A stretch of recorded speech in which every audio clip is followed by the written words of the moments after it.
పరార్థమై భవ శరీరము సగిన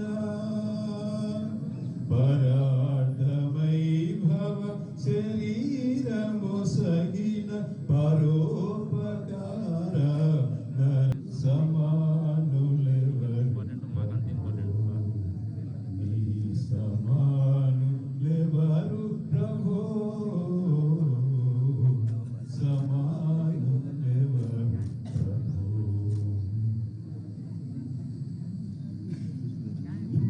పాడిన కీర్తనను బట్టి ప్రభు నామమునకు మహిమ కలుగును గాక. కొద్దిసేపు దేవుని వర్తమానాన్ని మనము జ్ఞాపకం చేసుకున్నాం. పరిశుద్ధ బైబిల్ గ్రంథం తెరిచి దేవుని వాక్యాన్ని మనం విందాం.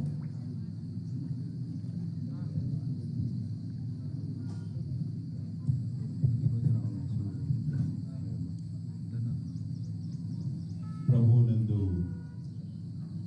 ప్రియ కుటుంబమా,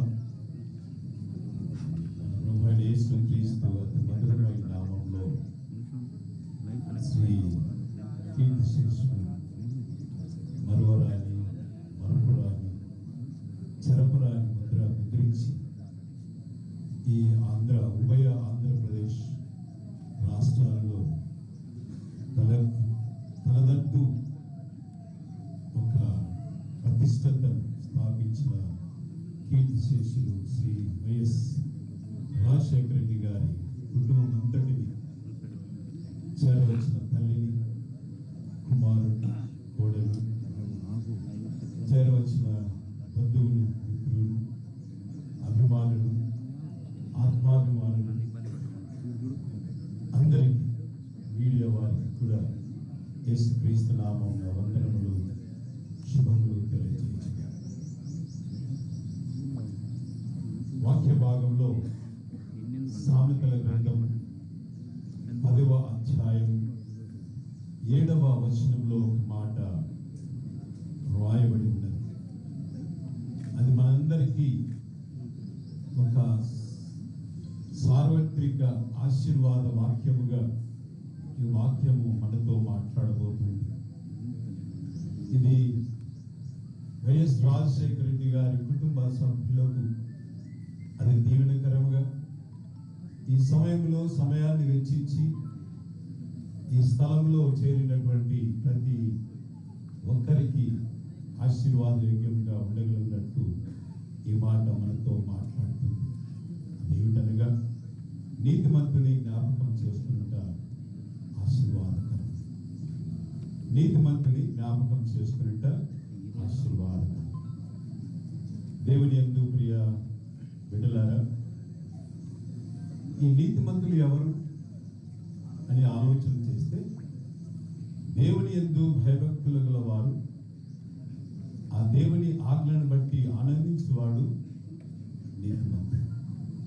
అనగా నీతిమంతుడు నిత్యము జ్ఞాపకంలో ఉంచురు అని చెప్పేసి 112వ కీర్తన 6వ వచనంలో స్పష్టంగా తెలియజేస్తాడు. ఈ మాట దేవుని యందు భయభక్తులు కలిగినటువంటి లేదా దేవుని ఆజ్ఞలను శిరసావహించి వారి యొక్క జీవితంలో అనుభవాత్మకమైన ఆశీర్వాదాలు పొందినటువంటి సాక్షి శ్రీ వైఎస్ రాజశేఖర రెడ్డి గారు. ఎందుకు ఆ విధంగా నీతిమంతులు జ్ఞాపకం చేసుకోబడతారు అని అంటే కొన్ని సత్యాలను మనం నెమరు వేసుకోవాలి. అదేమిటనగా ఈయన ఒక ధీర కలితుడు అనగా ఒక ధైర్యవంతుడు, ధైర్యశాలి అని చెప్పవచ్చు.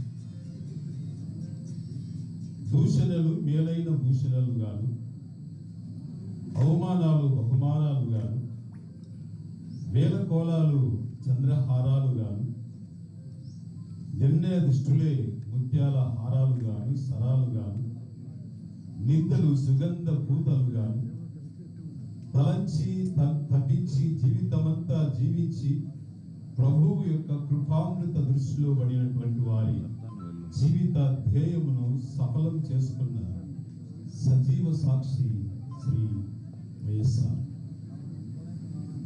ఆయనను మరవగలమా?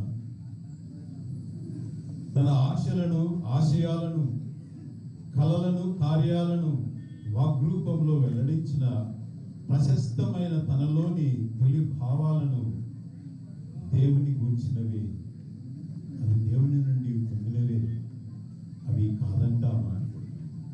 ఆయన విద్యా దీవెన అనగా రియంబర్స్మెంట్ ద్వారా అనేక బిడ్డల యొక్క జీవితాల్లో వెలుగు నింపి అనేక దేశాలకు, విదేశాలకు వారిని స్వాగతించినట్లుగా చేసినటువంటి ఈ ధైర్యశాలి ఆయనను మరవగలమా? గుడిలో భజనలు చేసిన, వ్యక్తిగతంగా దైవ సంకీర్తన చేసిన, అవి వట్టి ఉద్రేకాలే, వాహనాలు కాక ఉద్రేకాల యొక్క అనుభవాలకు, దర్శనాలకు సాధనాలుగా ఉపకరించుకున్నట్టయి శ్రీ వైఎస్ఆర్ ఆయన ప్రతిభను మరవగలమా? దేవుని యందు ప్రియమైనటువంటి వారులారా, ఇలాగా ఆయనను గురించి చెప్పుకుంటూ పోతే అనేక సందర్భాలు, సంఘటనలు మన మధ్యలో మెదులుతూ ఉంటాయి. ఆదర్శమందును, ఆశయమందును మించి పూనుకున్న కార్యాన్ని